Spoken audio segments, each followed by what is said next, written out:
The warring sides in Syria accused of attacking civilians with chlorine gas. Chemical weapons are banned, so how are they obtained in Syria? And who's being held accountable for their indiscriminate use? This is Inside Story.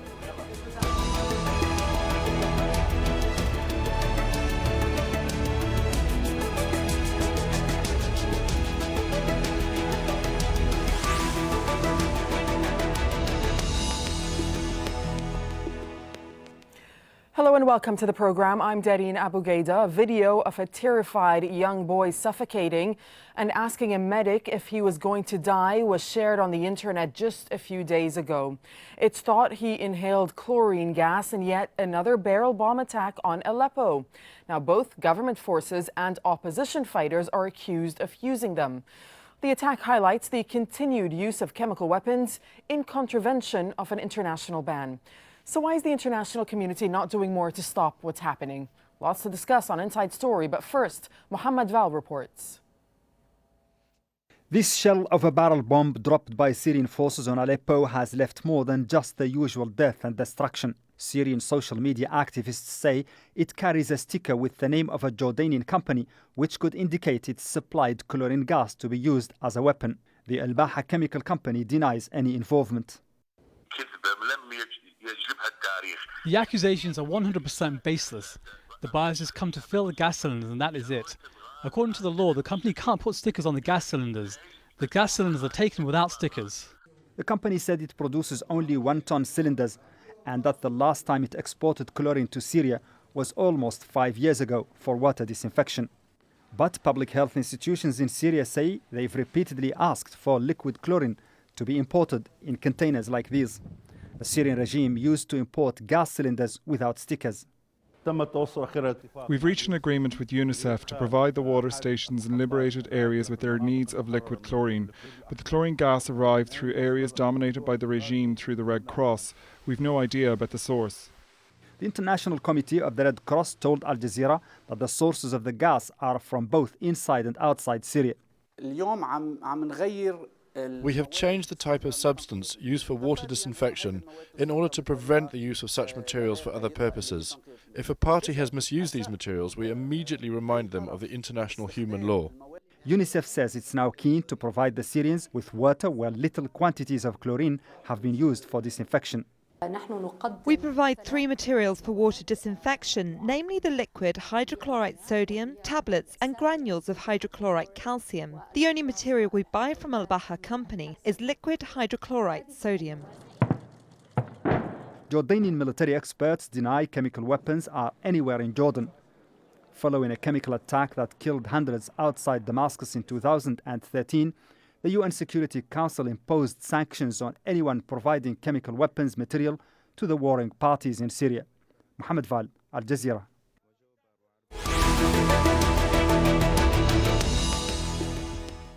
Let's now get the thoughts of our guests. Joining me here in Doha, Ma'moon Abu Nawar. He's a retired Jordanian Air Force general. In Istanbul, Richard Butler. He's the former chief UN weapons inspector. Joining us via Skype from Wiltshire in the UK is Hamish de Breton Gordon. He's a chemical weapons expert advising NGOs in both Syria and Iraq. Welcome, gentlemen, to Inside Story. Ma'moon Abu Nawar, Al-Baha Jordanian Chemicals Company, as you heard in the report, denying categorically that it provided the Syrian government with any sort of chemical weapons, saying that the allegations are 100% baseless. Just give me your thoughts first off on this story. Well, it is a Jordanian company located in the free zone of Amman. It does sell such material for commercial use or industrial use, mainly for water treatment. So Jordan's normally this Jordan company sell it to Iraq, to Syria, UNICEF, as your report suggested. But the regime there, he used it, who weaponized such things and used it against his people, and he killed so many people on that. Recently happened in Aleppo, east of Aleppo. He used it, and we could see this barrel thing with the sticker. Al-Baha okay, well, you Jordanian bring thing. up the point of the sticker. So let me play devil's advocate for a second here, because the manager at Al-Baha company says, according to the law, the company can't put stickers on any gas cylinders, and effectively the gas cylinders are taken without any stickers. So if the gas cylinders are for peaceful purposes, then why would stickers not be put on them? I think CWC, I'm not sure, we could ask Mr. Butler, he's more familiar with that, does put some condition to put such things on such barrels. But if you use such barrel or such container for intent to kill or terrorize people, it's a war crime, and you get to go to the, I say, criminal justice on Hague. So these people who used such chlorine item or agent, they should go to the Hague to be court-martialed. Richard Butler, in the fog of war, how difficult is it to zone in on what's been used and who's been using it? Well, it's extremely difficult, as we've seen many times in the, almost 100 years since it's been considered illegal to have chemical weapons. And the Modern Chemical Weapons Convention of 1993 makes very clear that no one should manufacture, store, distribute, or use chemical weapons. Now, Jordan is a party to that convention, as is, I think, Iraq. But the critical thing that you've homed in on is of great importance. You have to have the facts at your disposal. These things imported from Jordan, for example, were they benign or were they not? Were they taken and used for a malign purpose? You have to have the facts at your disposal. It is possible to get those facts if the places, the government's concerned, will allow you to come and look. It's as simple as that, as I'm sure Hamish will tell us. The expertise exists, but you need the facts before you can proceed any further. Absolutely, and I'm sure, Hamish, you agree with that point that Richard Butler is making. But speaking of facts, what we know as a fact is that the OPCW chief said earlier this month that his organization has received more than 20 reports of chemical attacks since August the 1st in Syria. So first, let me ask you whether this frequent use of chemical attacks is alarming you. Well, yes, it's hugely alarming. I mean, only in the last 24 hours, we've seen chlorine barrel bombs dropped on Aleppo, killing children. The Turkish army claimed today that 17 soldiers have been injured in a chlorine attack from the so-called Islamic State. And in Iraq, so-called Islamic State are using chlorine and also mustard gas, on almost a daily basis. And this is horrific. The thing with chlorine is it's a toxic chemical that has many benign uses for purifying water, as we've heard. And in the United Kingdom, you can buy 260 tons without a license. So it's very difficult to control. But Ambassador is absolutely right. It's the evidence that's key. I've been in Syria a number of times to collect evidence from chlorine barrel bombs that were dropped in rebel-held areas, and gave that evidence to the OPCW and the international community. The challenge that the Organisation for the Prohibition of Chemical Weapons have, the OPCW, is that they can't generally get to the areas in time to collect the evidence. As Ambassador Roberts quite rightly says, chlorine is very non-persistent. It disappears in a couple of minutes. So we do, I think, the UN needs to review how it collects evidence so that it can be more timely, so that we can pin this down. But all that I've seen in Syria, it's the use of chlorine barrel bombs, not only this Jordanian chlorine, the regime bought 20,000 chlorine cylinders from China in 2013 or 2012, I'm not exactly sure the date. So it's very widespread use. It's very effective, that's why people are using it, sadly. And the taboo's been broken, the red line was crossed. Unless we do something demonstrative, we're going to see a lot more of it.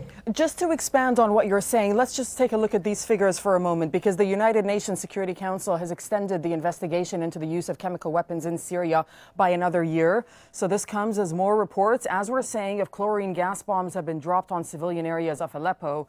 In August, the UN and Organization for the Prohibition of Chemical Weapons reported that the Syrian government forces carried out at least 2 chemical attacks in 2014 and 2015. And they also said ISIL fighters had used mustard gas in at least 1 attack. Russia says it has proof of chemical weapons being used by the rebels in eastern Aleppo in September. Well, President Bashar al-Assad agreed in 2013 to join the Chemical Weapons Convention and destroy thousands of tons of deadly chemicals.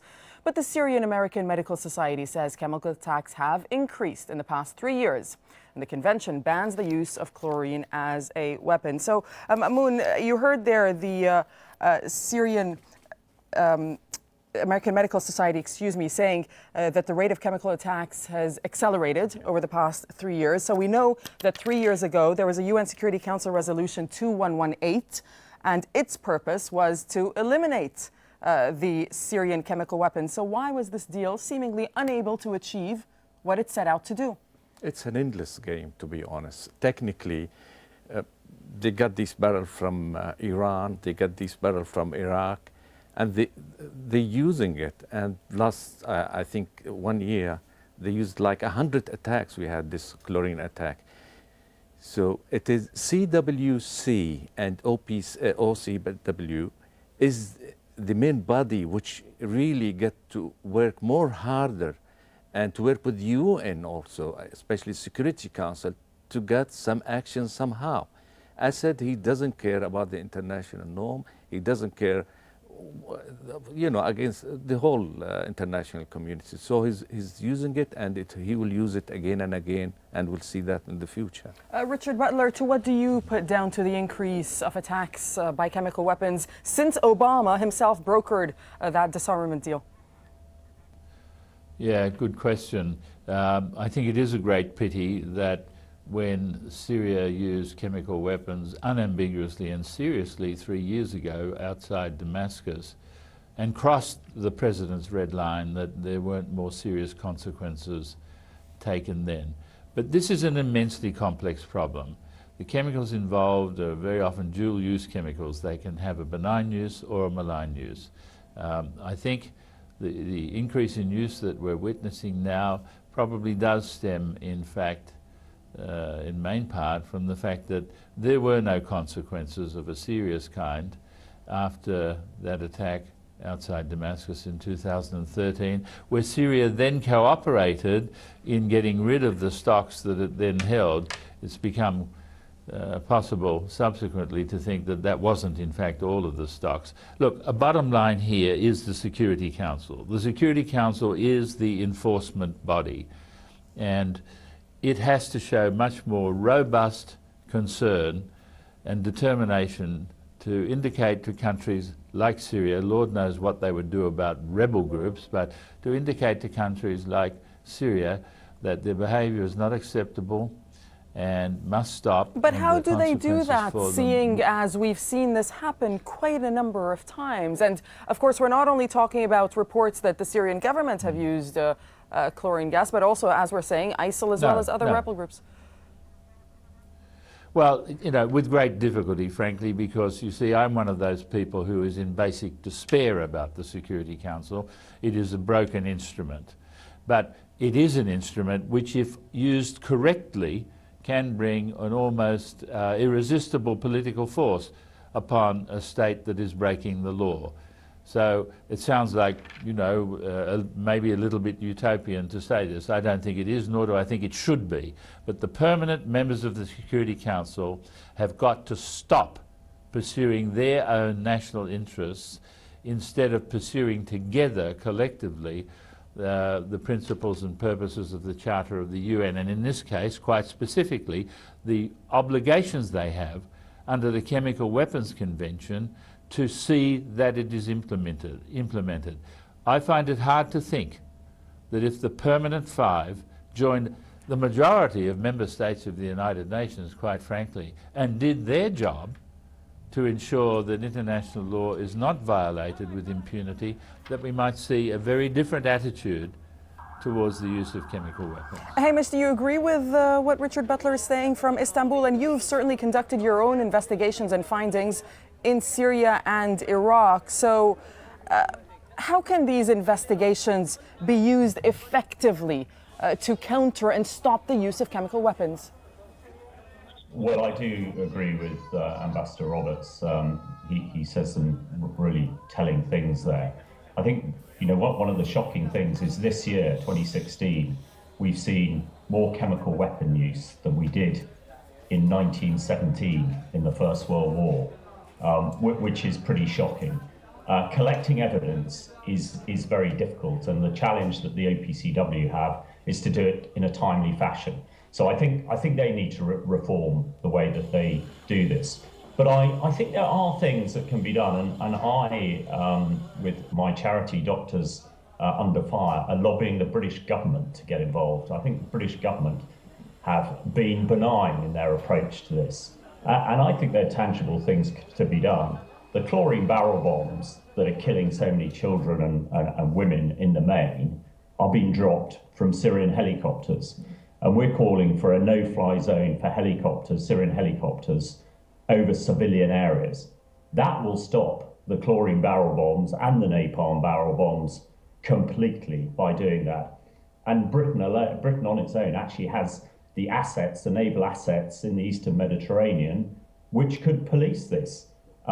It doesn't necessarily mean shooting down helicopters, but helicopters that drop chlorine barrel bombs could then be destroyed on their base by precision weaponry. Now, this is not a blanket no-fly zone that Russia would veto.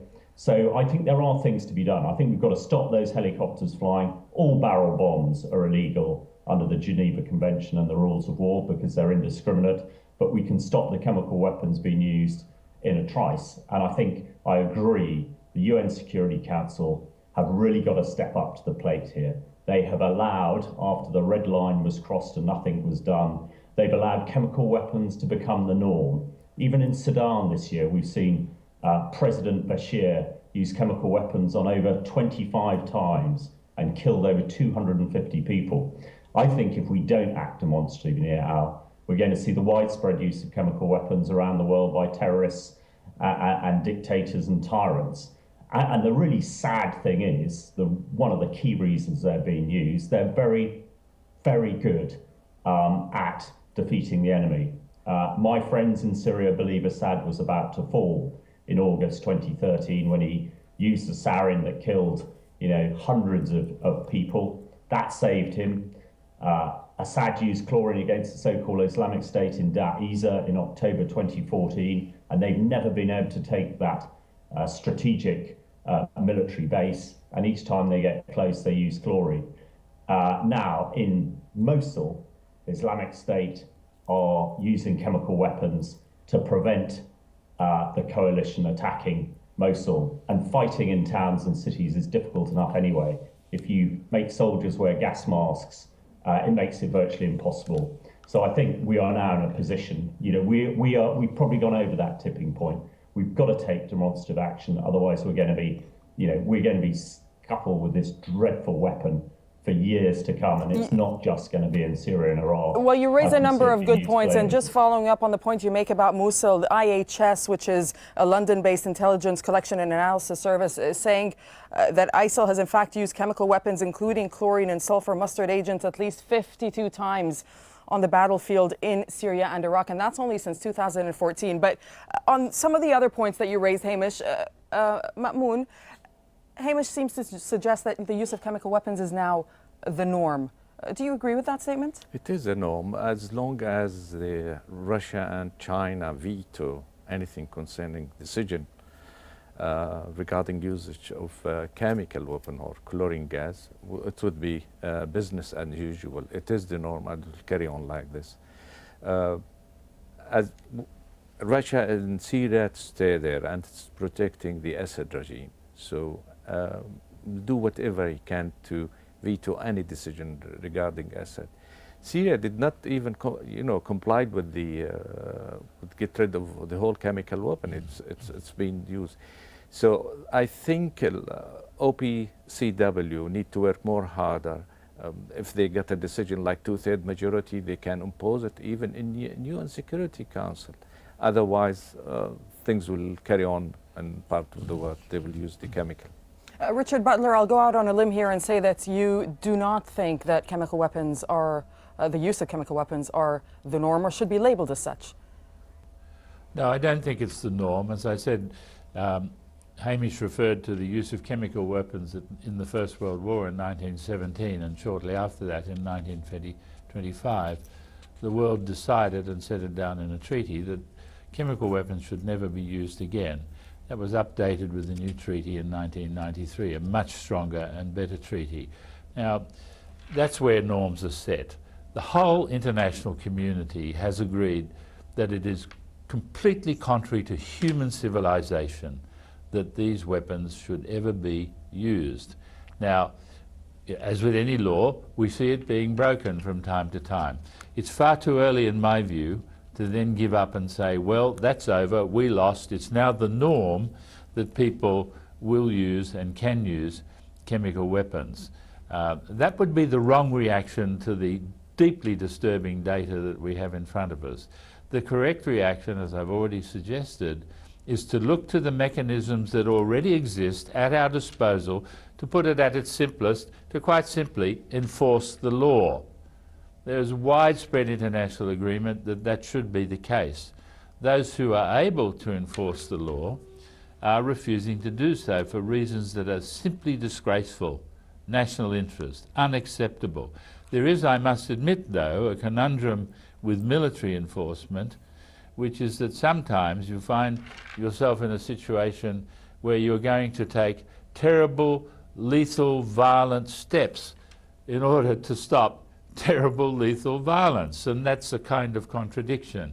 But one hopes that it doesn't get to the point of having to take terrible, lethal steps, but rather if the big powers were to threaten that to those who use chemical weapons, I think all debate about whether it's the norm or not would cease very quickly, because of the incidence of the use of chemical weapons would be made so costly that it would almost come to a halt. One hopes that that would be the case. But this cannot occur unless the great powers decide to take a serious moral stand, accept their responsibility for what is called in the Charter the maintenance of international peace and security, and make clear to those who are using chemical weapons that it must stop, that it's against the law, it's against all humanity, and it should never happen again. Okay, my guest here in the studio, Ma'moon, wants to well, the mechanism, go ahead. Yeah, the mechanism was Mr. Butter mentioned. It didn't achieve anything up till now. They're still using the chemical weapon. And that's what I'm saying. These people must go to the Hague, to criminal court. Nothing will stop them. The red card which Obama showed it to him and didn't do anything even. Instead of that, they give him license to kill his people by using these chemical weapons. And he's keeping on using that. And we're going to see it now in East Aleppo. A lot of activity on these agents will happen. Okay, well, Hamish, let me ask you this. The OPCW also saying that ISIL can use what they've learned in Syria to launch chemical attacks in the West. That is according to the OPCW. First, give me your impression. What do you make of that particular statement? And where do you think chemical weapons are going? And should this happen in the West, God forbid it does, is that what is going to make the world stand up and take action? Well, taking your last point first, I rather think it probably is, which is a horrific position to be in. I was at a place called Mahmour near Mosul with the Peshmerga, who I help advise in these areas in April this year. And so-called Islamic State fired 20 chlorine mortars at us. And it had a profound effect on the troops I was with. I'm always amazed that the general in command of them, I try and sort of take the fear out of chlorine, because it's actually not very toxic. If you avoid it, you're not going to become a casualty. But he said, Hamish, we can hide from bombs and bullets, we can't hide from gas. Now, as you are suggesting, the possibility of terrorists using chemical weapons in the West, in Europe, in the US or wherever is a likelihood. Okay, I'll have to leave it there on that note. Thank you very much to my guests for joining us, Ma'moon Abu Nawar, Richard Butler, and Hamish de Breton-Gordon. And thank you for watching. You can see this program again anytime by visiting our website, aljazeera.com, for further discussion. You can go to our Facebook page. That's facebook.com/AJ Inside Story. Join the conversation on Twitter. Our handle is @AJ Inside Story. From myself and the whole team here in Doha, goodbye for now.